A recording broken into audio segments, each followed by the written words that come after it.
No vídeo de hoje a gente vai falar sobre quais áreas você vai delegar primeiro quando você quer destravar o crescimento da sua empresa. Isso é muito importante porque alguns empreendedores eles acabam sendo o gargalo de crescimento da empresa. Então a empresa não cresce porque ele é aquela pessoa que já está no seu limite, fazendo alguma atividade que é muito importante para a empresa, e ele teria que ter alguém fazendo no lugar dele, porque senão o negócio não vai sair. A gente sabe que o tempo do empresário é uma coisa muito, assim, às vezes é difícil, porque ele está fazendo um monte de coisa ao mesmo tempo. E quando ele tenta ser o herói, fazer tudo, o negócio trava, né? Ele vai sempre ser o gargalo do crescimento do negócio dele. Trazendo um pouquinho mais de contexto para isso, só essa semana, não vou dizer essa semana, mas esse mês, a gente falou com mais ou menos 5 pessoas que eram empresários, tinham um negócio bem sucedido, ou seja, já faturavam um valor que eles consideravam interessante, legal, justo, bom, né, que dava um bom padrão de vida para eles, e eles queriam crescer, e eles percebiam que, cara, faltava tempo, eles não sabiam, assim, exatamente por onde começar, ou qual área resolver primeiro, né, qual problema resolver primeiro para ele conseguir destravar esse crescimento, tá? Então, é um problema, na minha opinião, é um problema grande. Ele acontece com muitos empresários que acabam ficando na operação anos e anos, não conseguem nem dar um passo para sair, né? Sair daquele cenário que eles faziam tudo, não conseguem dar esse passo. E é justamente isso que a gente vai falar hoje. Eu entendo bastante as dificuldades de quem tenta fazer isso, porque também eu sou um empresário e eu vou saindo cada vez mais da operação, mas eu ainda estou na operação. Mas comparado com 5 anos atrás, quando a Estúdio de Vendas começou, eu já estou bem menos. A empresa ela já é bem mais escalável, ela consegue crescer muito mais em faturamento, em entrega, em felicidade dos clientes do que ela conseguia quando eu comecei a empresa sozinho, beleza? A primeira coisa que você tem que entender é que, cara, você tem pontos fortes e tem pontos fracos. Então tem coisas que você faz bem, tem coisas que você não faz bem, certo? Eu acho que um erro comum de quem tenta sair da operação muito cedo é buscar alguém para fazer aquilo que ele já faz. E nem sempre esse é o caso, porque se você já faz bem, você precisa buscar complementariedade, você precisa buscar aquela pessoa, aquele funcionário, aquele sócio, aquele parceiro que vai entregar aquilo que você não consegue entregar bem. Então, essa é a primeira grande reflexão. A gente precisa terceirizar primeiro ou delegar primeiro as coisas que a gente não faz bem. Tá? Vou dar um exemplo para vocês de um cliente nosso que ele é muito bom fazendo campanhas de mídia paga. Ele é muito bom mesmo. Assim, ele já até tentou terceirizar com freelancer, com agência, e o resultado sempre foi insatisfatório. Porque ele faz muito bem, ele consegue pensar nas campanhas, sabe? E aí, começou a consultoria com a gente e ele tentou ser o cara que resolvia a parte de vendas. Mas aí a gente foi percebendo que ele não tinha muito saco, ele não gostava de fazer. Né? Ele não queria fazer esse negócio, queria fazer a gestão do dia a dia, recrutar vendedor, era uma coisa que ele já estava de saco cheio de fazer. E ele gostava muito do marketing. A gente falou, cara, calma, relaxa. O que você precisa fazer é foca em marketing, que é a coisa que você faz bem, e vamos trazer alguém para a área comercial para resolver esse problema. Ele fez isso. Então, dentro de mais ou menos 2 meses, você dá para ver a felicidade da pessoa. Ela parou de ter que fazer a parte de vendas, ela está focando só em marketing, né? E isso tornou o processo que ele fazia em marketing muito mais efetivo. Então, ele consegue gerar mais potenciais clientes. Ele consegue trazer mais gente para falar com o vendedor. E aí o problema de vendas é um problema que está sendo gerenciado por outra pessoa, que também está específica fazendo isso, e ela está cada vez melhor fazendo isso. Então é uma questão de a gente entender que a gente precisa trabalhar primeiro os nossos pontos que são fracos, né? Trazer alguém para complementar no lugar de tentar desenvolver e tentar ficar craque, né? O que poderia levar muito tempo, né? Então eu acredito que essa é a primeira grande reflexão que eu gostaria de trazer aqui para vocês hoje, para você pensar, cara, será que eu estou tentando terceirizar ou delegar os meus pontos que são fortes, né?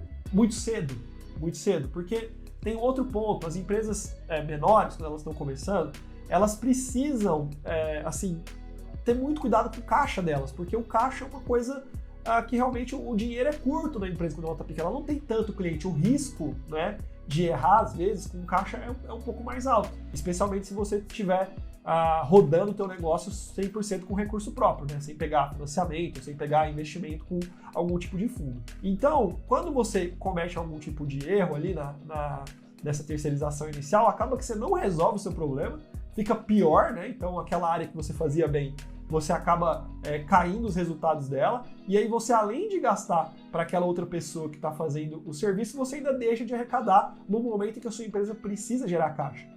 Então é por isso que você precisa pensar bem em quais são as áreas que são complementares, né, e que se você, as suas habilidades, que se você trouxer alguém, um parceiro, alguma coisa para ajudar você a resolver, você vai sair, dar um passinho a mais para sair daquela parte, né? Deixar alguém fazendo bem. Cabe lembrar também, né, gente, que, assim, uma coisa que o Gary Vee é um influenciador que eu sigo, né? Ele diz que nenhum funcionário vai trabalhar, ou a gente não deveria esperar que o funcionário trabalhasse igual ao dono, né? Isso não faz sentido nenhum, porque o ganho é desproporcional. O funcionário ele vai ganhar o salário dele, a remuneração dele ali, e você vai ganhar, cara, o lucro do negócio, você vai poder vender o negócio no futuro. Então é desproporcional, né? Então quem trabalha mais no seu negócio provavelmente vai ser você mesmo. Isso é normal. Então a gente não tem que entrar com essa cabeça de esperar alguém que vai trabalhar no nosso negócio que vai fazer, vai trabalhar mais horas que a gente, vai se dedicar muito mais que a gente. Isso não existe, né? Isso é uma coisa que não tem que ter expectativa, e se a gente tiver com a expectativa, a gente já está entrando com a expectativa errada para conseguir sair da operação, beleza? Então, a primeira coisa que eu gostaria que você fizesse era uma autoanálise, né? Qual área que você manda bem? E aí a gente pode separar em 3 grandes áreas, tá? Para facilitar essa sua autoanálise. A primeira delas é a entrega, né? Que a gente pode separar em produção e serviço. Então, se você vende produto, cara, vai ser a área fabril, pensar nos equipamentos, pensar na linha de produção, pensar na melhoria. Se você vende serviço, contratar as pessoas que vão fazer o serviço, criar um padrão de atendimento, esse tipo de coisa. Então, essa é um dos primeiros grandes blocos que você pode pensar. Você faz isso bem? Você é um cara que gosta de operação, gosta dos detalhes, gosta de pensar nisso? Você é a pessoa que manda bem fazendo isso? Se você é a pessoa que manda bem fazendo isso, você tem que buscar alguém para fazer as outras áreas, né? Então essa é a primeira reflexão. A segunda grande área que a gente pode separar é a área de aquisição de cliente, que vai ser vendas e marketing. Pode ser que você faça muito bem marketing e não faça bem vendas. Pode ser que você faça bem vendas e não faça bem marketing. Dependendo de qual área você faça bem, você vai procurar alguém que vai te complementar na outra. Então essa seria o segundo grande bloco. Terceira, a parte administrativa, jurídico, contrato, cobrança, recebimento. Em geral, essa é a área, na minha opinião, que é um pouco mais fácil de você conseguir terceirizar, porque ela é um pouco mais operacional, né? E ela não é tão core do negócio, é uma área um pouco mais operacional. Então essa é uma terceira área. Será que você faz isso bem? Não tem problema se você faz isso bem e quiser você mesmo fazer, né? Você vai ter que buscar as pessoas para complementar você nas outras áreas, seja na parte da entrega, que tem a ver com o produto ou serviço, ou na parte de vendas. Vou dar um exemplo da Estúdio Vendas aqui, de uma forma rápida para exemplificar isso. Eu sou um cara que adoro vender, certo? Assim, eu já fui vendedor em site sales, já fui consultor, já ajudei algumas empresas a criarem as suas operações de vendas. Então, o que eu faço bem é vendas. Vamos dizer assim, eu sou a pessoa capacitada para ser o head de vendas, o diretor comercial, né? A pessoa que vai conseguir captar os primeiros clientes ali. Isso é uma coisa que eu faço bem. Eu não faço bem marketing. Não faço, assim, super bem a escala da entrega. Não é uma coisa que eu mais paro para pensar, que é criar ofertas, esquematizar as coisas, né? E esse tipo de coisa eu não faço bem. E não faço bem a parte do atendimento em escala, né? Tanto é que eu prefiro atender os clientes menores, que são problemas clientes maiores, perdão, que são problemas mais complexos e que eu vou separar horas para atender. Né? E eu faço muito bem treinamento, gente. Treinamento é uma coisa que eu adoro fazer e faço muito bem. Então, quais são as áreas que eu vou terceirizar primeiro? Não é treinamento, não é vendas. Né? O que eu vou terceirizar primeiro é a parte de marketing. Tanto é que aqui na Estúdio Vendas a gente tem agora uma sócia que cuida da área de marketing. A área de estruturação do produto, a produtização da nossa consultoria, a gente tem um sócio que faz isso. E a área de atendimento em escala, a gente tem um sócio que faz isso, que vai buscar fazer contratação de outros consultores, que vai resolver esse problema de entregar a nossa consultoria em escala. Então, cada um deles fazendo a sua parte e eu fazendo a minha parte, a empresa cresce, né? E ela não está super dependente mais de mim, como ela era antes, quando eu fazia essas quatro coisas ao mesmo tempo e não fazia as 4 bem feitas, né? O melhor que elas poderiam ser. O nosso marketing era terrível antes da nossa sócia da área comercial da área de marketing chegar e resolver esse problema, né? Então assim, exatamente isso que você tem que pensar, cara. Qual é a área que eu mando bem e qual é a área que o negócio precisa agora, que eu preciso trazer alguém que tenha determinadas características para fazer esse negócio ficar melhor do que a gente faz hoje. Depois que você fizer isso, aí você pode ir para o segundo passo, que é pensar, legal, por onde eu começo, né?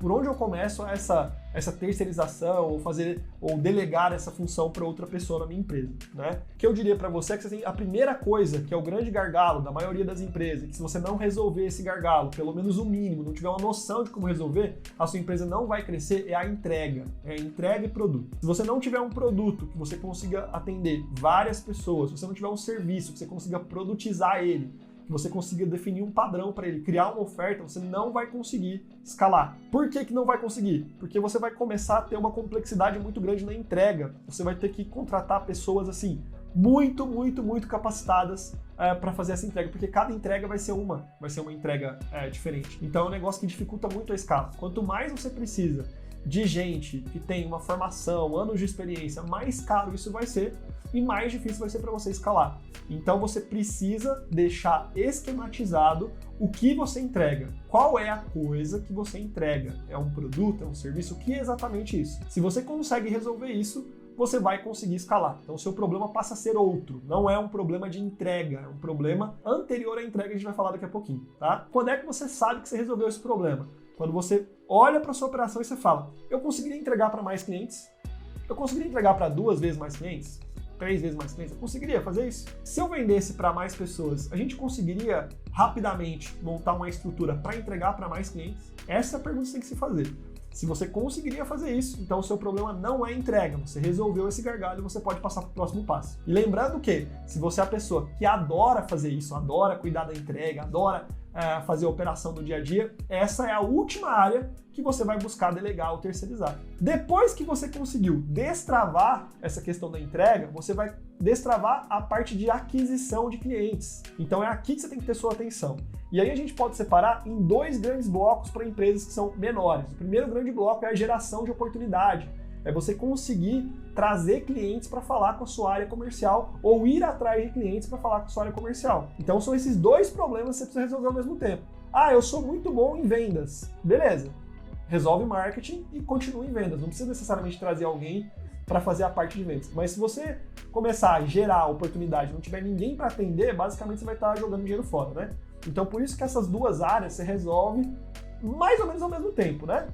Assim, claro que se você não tiver lead e tiver vendedor, você vai estar queimando dinheiro com o vendedor, mas se você também começar a gerar lead e não tiver ninguém para atender, você vai estar queimando dinheiro em marketing. Então assim, tem que resolver elas mais ou menos no mesmo tempo ali. E aí para você resolver essa parte de geração de demanda, né, geração de oportunidade, o que você precisa pensar é a parte de que existem 3 possíveis canais para você fazer isso, tá? Um é via parcerias, outro via prospecção ativa e o outro via marketing digital. Então, você pode, assim, nosso conselho para empresas que estão começando, que são menores, é escolher um desses canais e dar all-in, né? Que a gente fala igual no poker, quando você joga todas as suas fichas, né? Você vai escolher um canal e vai jogar todas as suas fichas para fazer com que esse canal tenha mais chance de dar certo. Um erro comum que a gente vê é a empresa pequena distribuindo o seu orçamento em vários canais. Isso acaba atrapalhando, porque tem canal que ele precisa de um certo tempo, de um certo recurso para virar, né? E aí se você coloca um pouquinho de dinheiro em cada um dos canais, é como se nenhum desses canais fosse ficar maduro tão rápido, e aí você meio que fica desperdiçando dinheiro. Então a ideia, a essência do negócio é você escolher um desses canais e colocar todas as suas fichas nele, colocar todos os seus investimentos, trazer as pessoas, se forem necessárias, para fazer o canal rodar e mandar brasa, né? Então a ideia é essa. Então você vai resolver geração de lead e vendas, né? Que seria uma conversão desses leads em clientes. Por que deixar vendas um pouquinho mais para o final, que seria ali a terceira parte, né? Até eu priorizaria marketing primeiro e depois vendas, tá? Mas também porque eu tenho habilidade de vendas, então eu não sinto essa necessidade de terceirizar, então eu priorizaria primeiro marketing. Por que a gente tem que deixar vendas um pouquinho mais para o final dessa parte de sair da operação, especialmente se você tem habilidade de vender? Porque se o vendedor tiver que fazer tudo, então ele tem que fazer a prospecção, ele tem que, por exemplo, fazer a apresentação, ele tem que criar a apresentação, ele tem que fazer o contrato, cara, ele tem que fazer tudo. É muito mais difícil, né, para esse negócio virar, porque você vai precisar de um vendedor que tenha muita habilidade. Quando você quebra esse processo em etapas, né, você deixa, por exemplo, a responsabilidade da área de marketing trazer os leads e do vendedor converter, já fica mais fácil, você já consegue trazer um vendedor que você vai ter mais facilidade para ensinar ele, porque ele não é aquela pessoa que precisa saber um monte de coisa, né? E o resultado dela também é melhor, porque ela não dedica tanto tempo dela fazendo fazendo atividades que não geram resultado. Depois de um tempo, quando você resolveu o problema da geração de oportunidade, fica muito mais fácil trazer um vendedor para conseguir realmente converter esses leads, né? E até escalar essa área comercial. Existe a hora certa de você escalar, sabe? A gente escala quando a gente sabe, a gente entende as relações de causa e efeito. Então, um exemplo, você ajustou lá a área de marketing. Você sabe que se você dobrar o seu investimento em mídia paga, você vai conseguir trazer uma porrada de lead a mais. Então você já controla um pouco mais esse processo. Então se você controla ele, você sabe que isso vai gerar um gargalo ali na frente. Se você dobrar, talvez o seu vendedor não vai conseguir atender todo mundo. É essa hora que você coloca alguém para resolver. Você coloca mais gente, você começa a escalar mais a sua operação. Então é aqui que você resolve esse problema. Veja, o gargalo ele vai mudando à medida que você vai ficando mais maduro, à medida que você vai fazendo melhor aquilo que você se propôs a fazer em determinada área. Então isso é muito interessante, né? Que o gargalo ele vai mudando, né? E o seu time ele vai precisando de outras habilidades, de outras coisas com o tempo. Então a gente precisa pensar para aquele momento que precisa, resolve aquele ponto primeiro, e aí depois, quando o impacto começar a vir, a gente resolve o outro problema. Então, um erro comum que eu vejo é a gente tentar resolver tudo de uma vez só. Isso não vai funcionar, não funciona, gente. A gente tem que resolver por partes os problemas. Você vai ter suas horas de trabalho por dia e às vezes você não consegue dedicar sua atenção para todos os problemas ao mesmo tempo. Você vai ter que priorizar. Então, pelo menos é assim que eu vejo como é que a gente pode cada vez mais deixando de ser o gargalo da nossa operação, né? Um último conselho para a gente finalizar esse vídeo é com relação à mentalidade do erro, tá? Como a gente estudou em escola, né? A gente recebia a estrelinha, o sorriso do professor, o afeto do professor e do pai. Quando a gente tirava as maiores notas, tinha o 10, tem muita gente, muito empresário, que tem essa dificuldade de entender que errar faz parte do processo. Por mais que você tenha uma operação que está maravilhosa, tem alguma coisa que você não pensou que pode acontecer. Qual é a atitude que você tem que ter? Não é ficar evitando 100% do risco de errar ou alguma coisa assim, mas é entender o erro como um feedback. E feedback a gente escuta e entende. Cara, esse negócio aqui, a gente realmente muda, faz parte do que a gente quer como empresa. Se sim, você vai mudar depois, então você vai melhorar. O ponto não é o evitar o erro, mas o ponto é corrigir esses erros se eles forem erros que realmente impactam no negócio e dedicado aos clientes que você quer servir. Essa mentalidade de olhar o erro como um feedback, ela faz com que a gente sofra menos durante esse processo de crescimento, de sair cada vez mais da empresa. Então é como eu gostaria de encerrar esse vídeo de hoje para vocês. E se você viu esse vídeo até o final aqui, gostou dele, se inscreve no canal, tá? Se inscreve no nosso canal, deixa um comentário também aqui pra gente sobre o que você achou, se você conseguiu aplicar isso no seu dia a dia, se a dica foi útil. E a gente segue a conversa por lá, beleza? Um abração e até a próxima!